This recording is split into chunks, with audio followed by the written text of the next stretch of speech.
قناة طموح ترحب بكم أينما كنتم. وفي مشهد تقشعر له الأبدان لطفلة جزائرية صغيرة يتيمة الأم ذهبت إلى قبر والدتها رحمة الله عليها، وهي تزف لها خبر دخولها المدرسة لأول مرة بكل فرح. سنة أولى. توحشتك. مسقط نقرأ. سنة أولى. توحشتك.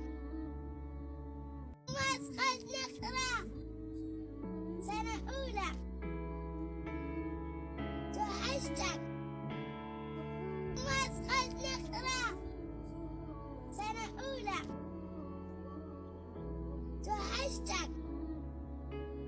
مسقط نقرأ. سنة أولى. توحشتك.